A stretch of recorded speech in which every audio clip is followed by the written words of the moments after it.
اکثر لوگ کہتے ہیں کہ جی یہ جو مزاروں پر لوگ جاتے ہیں اور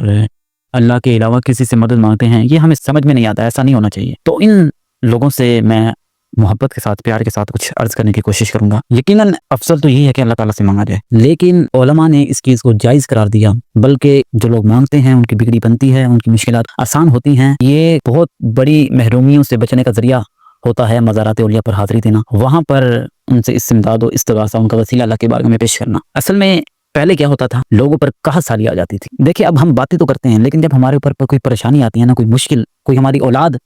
ایسی بیماری میں مبتلا ہو جاتی ہے جس کا کوئی بظاہر حل نظر نہیں آتا،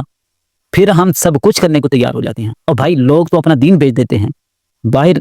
ملک جانے کے لیے اسلام کو ہٹا کر عیسائیت لکھ دیتے ہیں، لوگ تو سب کچھ بیچ دیتے ہیں، اور جب جس کے اوپر مصیبت آتی ہے نا، پھر اس کو پتا ہوتا ہے کہ اس کے اوپر کیا بیت رہی ہوتی ہے۔ پھر معاذ اللہ ثم معاذ اللہ اسلام، دین، مذہب ایک ثانوی چیز رہ جاتی ہے، وہ کچھ بھی کرنے کو تیار ہو جاتا ہے، میری بس یہ پریشانی دور ہو جائے، میری یہ مشکل حل ہو جائے، کسی بھی طرح حل ہوتی ہے، حل ہو جائے، میں اس جھنجٹ سے، پریشانی سے نکلوں۔ تو ہمارے دین وہ اس قدر کمزور ہو چکے ہیں، اور ہم سے باتیں کروا لو۔ پہلے کیا ہوتا تھا، لوگوں پر قحط سالی آ جاتی تھی، جانور بھوک سے مر رہے ہیں، انسان بھوک سے مر رہے ہیں، بارشیں نہیں ہو رہی، اناج نہیں ہو رہا، قحط سالی آ گئی ہے، سینکڑوں کی تعداد میں لوگ مر رہے ہیں۔ اب کیا کریں ایسی سچویشن میں؟ لوگوں کے بچے بھوک سے بلک رہے ہوں، تڑپ رہے ہوں،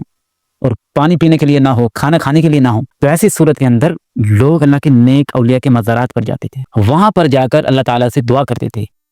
اور ان بزرگ سے التجا استغاثہ کرتے تھے کہ ہماری سفارش کرو، ہم تمہارے دربار پر آئے ہیں، تمہاری اللہ سے دوستی ہے، ہماری یہ مشکل حل کرو، رب تعالیٰ سے ہماری سفارش کرو۔ تو ان بزرگ کے مزار پر جب لوگ اکٹھے ہو کر آتے تھے، حاضری دیتے تھے، تو اس کی برکت سے بارشیں ہو جایا کرتی تھی۔ تو پھر لوگوں کے یہ نظریات، عقائد بننا شروع ہو گئے کہ واقعی اللہ تعالیٰ کے بندوں سے جب مدد مانگی جائے تو اللہ تعالیٰ ہماری مشکل کو آسان کر دیتا ہے۔ تو شرعاً اس چیز کے اندر کوئی قباحت بھی نہیں ہے کہ اس عقیدے اور نظریے سے اگر کوئی اللہ کے ولی سے مانگتا ہے کہ یہ سفارش کریں گے تو اللہ عطا کرے گا، اور حقیقی عطا کرنے والا رب تعالیٰ ہی ہے، تو بالکل جائز ہے۔ اگر یہ عقیدہ ہو اللہ تعالیٰ تو دے نہیں رہا، اب اس بندے سے مانگتے ہیں، یہ بندہ کوئی اپنی طرف سے کوئی بارشیں نازل کر دے گا، تو یہ تو ظاہر شرک عقیدہ ہے، یہ کسی بھی طرح سے جائز نہیں۔ اللہ تعالیٰ ہم سب کو سمجھنے کی توفیق عطا فرمائے۔